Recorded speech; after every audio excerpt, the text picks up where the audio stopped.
सभी का हमारे इस चैनल पर मोस्ट वेलकम है। तो आज हम प्रश्नावली नंबर 14 10वीं क्लास की जो प्रश्नावली नंबर 14 है सांख्यिकी की, उसके बारे में हम प्रत्यक्ष विधि के बारे में पढ़ेंगे। और मेन रूप से पहले मैं बता देता हूँ, आपको 3 वीडियो मिलेंगे। 3 वीडियो में अलग अलग, क्योंकि तीनों एक साथ पढ़ेंगे तब तो आपके ज़्यादा समझ में नहीं आएगा। अगर आप सबसे ज़्यादा बेटर तैयारी करना चाहते हैं तो तीनों वीडियो को अलग अलग पढ़िए। वैसे तीनों वीडियो को एक दिन कोई सी विधि पढ़िए, प्रत्यक्ष विधि पढ़ लीजिए, दूसरे दिन कल्पित विधि, तीसरे दिन पग विचलन विधि, तो सबसे ज़्यादा समझ में आएगी। तो मैं आपको प्ले लिस्ट दे दूंगा। इस जो प्रश्नावली 14 है उसकी एक हमारे जो चैनल है उसके ऊपर प्ले लिस्ट है, और उस प्ले लिस्ट में आपको तीनों वीडियो को अलग से एकदम क्रम से मिल जाएंगे, तो आपको वहाँ पे आप ज़्यादा देख सकते हैं। तो पहली है सांख्यिकी में पहले हमारे पास 3 सवाल है मुख्य रूप से। अगर आप समझना चाहें तो एक है माध्य, एक है भौतिक और एक है माध्य। ज्यादा रटने से ज़्यादा रटना नहीं है, बस समझना है कि एक इस प्रश्नावली के अंदर 14वीं प्रश्नावली में 3 सवाल हैं, और कुल प्रश्नावली कितना नंबर की है? 11 नंबर की है। सबसे ज़्यादा नंबर देने वाली और सबसे आसान प्रश्नावली है 11 नंबर। जो पासिंग जो मार्किंग है इसी में सबसे ज़्यादा बैठते हैं। तो इसमें एक माध्य है, बहुलक है और माध्यक है।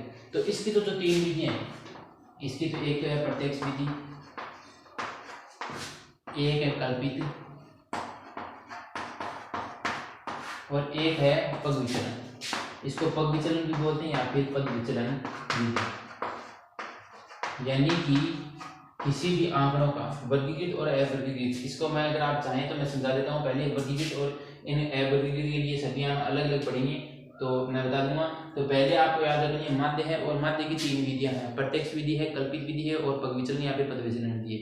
तो पहले हम माध्य पढ़ेंगे, फिर बहुलक पढ़ेंगे और फिर माध्यक पढ़ेंगे। तो पहले पार्ट हमारा शुरुआत करते हैं, पहले प्रत्यक्ष विधि, कल्पित विधि और पग विचलन विधि। तो एक तो होते हैं देखिए आंकड़े, एक तो होते हैं अवर्गीकृत और एक होते हैं वर्गीकृत आंकड़े। ये क्या है, इनको ज़्यादा समझना सबसे ज़्यादा जरूरी है, क्योंकि बहुलक और माध्यक में हमारे पास ये काम आई, और माध्य में भी कई बार क्या होता है अवर्गीकृत आंकड़े दे देते हैं। तो अवर्गीकृत आंकड़े क्या होते हैं, देखिए अवर्गीकृत में आंकड़े होते हैं जैसे 3, 15, 9, 7, 6, 8, 4। ये तो क्या है अवर्गीकृत है, जिनको जैसे हमने क्रम रूप में सेट नहीं किया है, जैसे एक लाइन में सीधे देखिए तो वो क्या है अवर्गीकृत है। दूसरा है वर्गीकृत।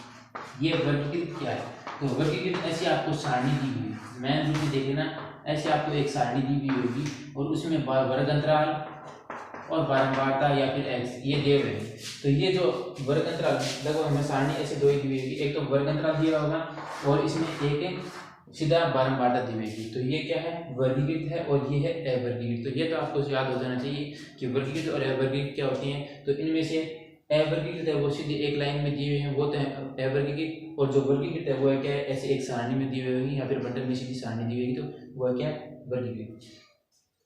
तो वर्गीकृत और अवर्गीकृत के लिए हमें क्या करना होगा, देखो इनको समझने के बाद में हमें इनके सूत्र अलग अलग बनते हैं। क्यों, क्योंकि अवर्गीकृत के लिए अलग सूत्र हैं और वर्गीकृत के लिए अलग सूत्र हैं। तो ये है जो तीनों विधियां हैं वो क्या होगी वर्गीकृत आंकड़ों के लिए। किसके लिए? वर्गीकृत आंकड़ों के लिए। अगर आप लिखना चाहें तो इसी तरह लिख सकते हैं वर्गीकृत माध्य वर्गीकृत आंकड़ों के लिए 3 विधियां हैं। 3 विधि कौन सी है? प्रत्यक्ष विधि, कल्पित विधि और पग विचलन विधि।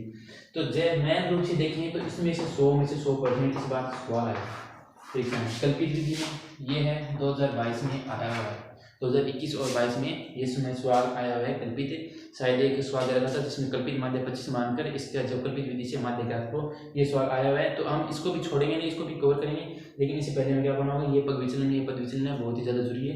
ये तभी समझ में आएगी जब आपको कल्पित विधि आएगी, और कल्पित विधि कब आएगी जब आपको प्रत्यक्ष विधि आएगी। तीनों विधि आपस में एक साथ में जुड़ी हुई है। तो मैं पहले इनका सूत्र समझा देता हूँ कि इनके साथ सूत्र कौन कौन से हैं। प्रत्यक्ष विधि का है x बार बराबर में सिग्मा डॉट में x और सिग्मा f, ये है समझा दूंगा बाद में सूत्र क्या है यहाँ पे। और इसका होगा x बार बराबर में a प्लस में सिग्मा f डॉट में d बटा में सिग्मा f। और पग विचलन विधि का कौन सा है? x बार बराबर में a प्लस में सिग्मा f योग बटा में सिग्मा f और इंटू में x। ये तीनों सूत्र है इसके। इन तीनों सूत्रों को आप अगर एक साथ पढ़ेंगे तो आपको ज़्यादा समझ में आएगा। इस तरह से अगर आप लिख कर याद करते हैं तो आप कभी भी आपका सूत्र है वो गलत नहीं होगा और साथ साथ में प्रश्नावली भी साथ साथ में समझ में आती जाएगी। बस 3 ये सूत्र हैं और 2 सूत्र इसके हैं बहुलक और माध्य के। 5 सूत्र हैं और 5 सूत्रों के माध्यम से आप वर्ड में 11 नंबर आसानी से आप ले सकते हैं। तो पहली है प्रत्यक्ष विधि। आज हम सिर्फ प्रत्यक्ष विधि के बारे में चर्चा करेंगे और अगले वीडियो तक आप कल्पित और वितरण विधि के सूत्र भी याद करने की कोशिश कीजिएगा। मैं रूप से x बार यहाँ पे x लगाना है और x के ऊपर बार लगाना है। ये क्या है? माध्य है, इसे हम माध्य से दर्शाएंगे। और f और x यहाँ पे मध्यमान है, तो जो वर्गीकृत आंकड़े दिए हुए हैं उनमें से आपको x का मान निकालना होगा और बारंबार f। और ये जो दिया हुआ है इसे बोलते हैं सिग्मा, जो उल्टा डबल बोलते हैं इसे बोलते हैं सिग्मा। इसका मतलब क्या होता है? इसका मतलब होता है जोड़ना। जो दे रखा है उसको जोड़ दीजिए, यानी कि f और x इनको गुणा कीजिए। ये बीच में डॉट का चिन्ह है, इनका मतलब यही है कि गुणा करना है। दोनों का गुणा करके और इनका जितना भी देगा उसको जोड़ दीजिए और नीचे है f। अब इसके बाद में आगे हमारे पास प्रत्यक्ष विधि। प्रत्यक्ष विधि के लिए वर्गीकृत और अवर्गीकृत आंकड़ों का मान निकालना है। तो इसके लिए एक तो है वर्ग अंतराल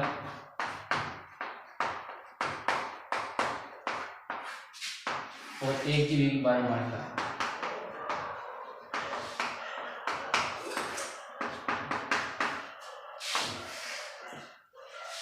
इस प्रकार से आपको ये सारी दी हुई होगी।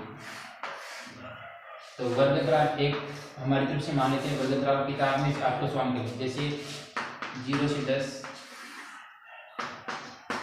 10 से 20, 20 से 30, 30 से 40, 40 से 50 और 50 से 60। ये हमें इस प्रकार दिया हुआ है और इनको देने के बाद हम यहाँ पे बारंबारता ले लेते हैं। जैसे इसकी में 4, 5, 7, 9, 3, 1, ये बारंबारता देगी। तो इस प्रकार से हमें बारंबारता दी हुई और वर्ग अंतराल दिया होगा। तो इसमें आपको कहेगा कि प्रत्यक्ष विधि से क्या कहेगा? प्रत्यक्ष विधि से माध्य ज्ञात करो, माध्य ज्ञात करो। ठीक है, सवाल हमने अपने आप बनाया है। आप किताब में ऐसा कोई भी सवाल देख लीजिए, उनमें से आपको सेट हो जाएगा, मिल जाएगा। सवाल किस प्रकार रहेगा? प्रत्यक्ष विधि से माध्य ज्ञात करो। तो इसके लिए हमें जो सूत्र दिया हुआ है देखिए, x बार बराबर में सिग्मा f डॉट में x और देता है सिग्मा f। इसमें हमें x तो दे रखा है, बारंबारता तो सारी है लेकिन x नहीं है। x हमें मान निकालना होगा। x मान किस प्रकार से निकालेंगे? इसके लिए x का मान है मध्यमान, तो यहाँ पे लिख देता हूँ मैं x और x का मान होता है, इसे हिंदी में बोला जाता है मध्यमान। मध्यमान, तो इसका मध्यमान कैसे निकालेंगे? जो निम्न सीमा और उच्च सीमा है उन दोनों को जोड़ देंगे। जैसे 0 प्लस में 10 और उसमें 2 का भाग देंगे तो कितना आएगा? 10 बटा में 2 बराबर में 5। तो यहाँ पे लिख देंगे इसका क्या आ गया? 5। यहाँ पे 10 प्लस में 20, 10 प्लस में 20 बटा में 2 तो कितना आ गया? 30 बटा में 2 यानी कि 15 मान आ गया। तो यहाँ पे लिख देंगे 15, 5, 15 और यहाँ पे आ जाएगा 25। आप निकालना चाहते हैं निकाल सकती हैं, 35, 45 और 55। इस प्रकार से ये आ जाएगा x का मान। यहाँ पे अगर 10 का अंतर आ रहा है तो सारे में से एक साथ में बढ़ता जाएगा और इस प्रकार मान बढ़ता जाएगा। तो यहाँ पे अगर जोड़ना चाहे तो हमने 15 तक कर लिया था, 20 और 30 50, 50 का आधा करेंगे 25 और 30 और 40 70, 70 का आधा करेंगे 35 और 40 और 50 90, 90 का आधा 45 और 50 और 60 110, 110 का आधा 55। ये आ गया हमारे पास है x का मान। अब हमारे पास सूत्र में क्या था? दे रखा था f डॉट में x और उसको गुणा, यानी कि f को x से गुणा करना है और फिर इनको जोड़ना है। तो यहाँ पे एक तो हमें बारंबारता का योग की जरूरत पड़ेगी। तो यहाँ पे तो मैं लिख दूंगा सिग्मा f डॉट में x, यानी कि इनका जोड़। पहले इस f को x से गुणा करके यहाँ पे लिखेंगे और बाद में जोड़ेंगे और एक हमारे पास जरूरत पड़ेगी बारंबारता के योग की। तो ये लो बारंबारता। तो पहले मैं f को x से गुणा कर देता हूँ क्योंकि यहाँ पे हमें सूत्र में f और डॉट में x दे रखा है। f और x को क्या करना होगा? गुणा करना होगा। तो यहाँ पे इनको सभी को क्या करना होगा? आपस में गुणा करना होगा f और x को। तो 4 को 5 से गुणा करेंगे 20, फिर 5 को 15 से गुणा करेंगे तो 25, 2 और 5 से 2 7 75, फिर 7 को 25 से गुणा करेंगे 7 5 35 बन जाए 3 और 14 3 17। 175। फिर 9 को 35 से गुणा करेंगे तो 45, 4 और 9 4 आ जाएगा 13। फिर 3 को 45 से गुणा करेंगे तो 1 और 12 1 13। फिर 55 को 1 से गुणा करेंगे तो 55। अब आपको इतना याद है, इतना ही करना है। वैसे प्रत्यक्ष विधि सबसे सरल यही है। मैन रूप से देखिए प्रत्यक्ष विधि, तो हमने क्या कर दिया, वर्गतरा दे रखा था 12 बटा, इससे हमने पहले x का मान निकाला और x को और f और x को क्या कर दिया, गुणा करके लिख दिया। अब नीचे हमें क्या करना है, इसका जोड़ करना है। मैं जोड़ करके यहाँ पे लिखूंगा और एक हमें जरूरत पड़ेगी 12 बटा के योग की, तो हम 12 बटा का योग कर लेंगे। तो इसका मैं योग कर रहा हूँ यहाँ पे। नीचे आपको अगर दिख रहा है तो ठीक बात, अगर नहीं आ रहा है तो आप अपने पेन से भी निकाल सकते हैं और इतना समझ सकते हैं आप 10वीं क्लास में कि यहाँ पे क्या किया है, इसका योग किया है। फिर आपको मैं सूत्र में मान रख बता दूंगा। देखिए 5 10 15 20 25, यहाँ पर आ जाएगा 25, 80 2 5 3 8 9 10 10 3 13 17 20 और 27 28 29, 29 का 9 बचा 2 फिर और 1 2 3 3 2 5, यहाँ पे आ गया 593। 593 तो आ गया fx का योग और यहाँ पे 12 बार का योग। 5 4 9 9 9 18 19 20 21 22 22 7 हो गए 29। तो यहाँ पे 12 बार का योग हमारे पास कितना आ गया, 29 आ गया। और इसका जो f और x है उसको गुणा करने के बाद में जो जोड़ किया था वो तो आ गया 593। अब हमारे पास आपको ये जो मान है मैंने आपको याद रखने होंगे। यहाँ पे मैंने जो बना दिया, अब अगर आपको समझ में आ गया दोबारा नहीं तो देखिए 12 वर्गतरा दे रखा है, फिर 12 बाटा दे रखी है, ये दोनों। इसमें हमें x का मान निकालना होगा, मध्य मान है, तो इसका क्या करना होगा, निम्न सीमा और सीमा दोनों को जोड़कर 2 का भाग देना है, x का मान आ जाएगा। फिर f और x को क्या करना है, गुणा करके यहाँ पे लिखना है और लास्ट में जोड़ करना है और यहाँ पे 12 बाटा का योग करना है। अब हमारे पास जो सूत्र था वो क्या था, सूत्र था इसके नीचे लिखना होगा आपको प्रत्यक्ष विधि। प्रत्यक्ष विधि से माध्य, तो x बार बराबर में सिग्मा f डॉट में x बटा में सिग्मा f। तो x बार यहाँ पे सिग्मा f और x दे रखा है और सिग्मा मतलब है जोड़ना, तो इसको हमने जोड़ लिया तो 593 आ गया इसका, ये था 593 और बटा में सिग्मा f 12 बाटा का योग 29, ये लो 29। अब ये तो देखो, अगर आप सीधा देना चाहें तो 29 का पहाड़ा लेके आराम से दे सकते हैं, सीधा जाएगा। अगर नहीं जा रहा है तो आप इनको काट सकते हैं, किसी भी पहाड़े से काट सकते हैं। जैसे मैं इसको 29 के पहाड़े से, 29 के मैंने किसी और संख्या का पहाड़ा नहीं जा रहा है तो 29 के पहाड़े से काटेंगे। देखिए मैं यहाँ पे 29 का पहाड़ा लिखने की कोशिश करूंगा, 58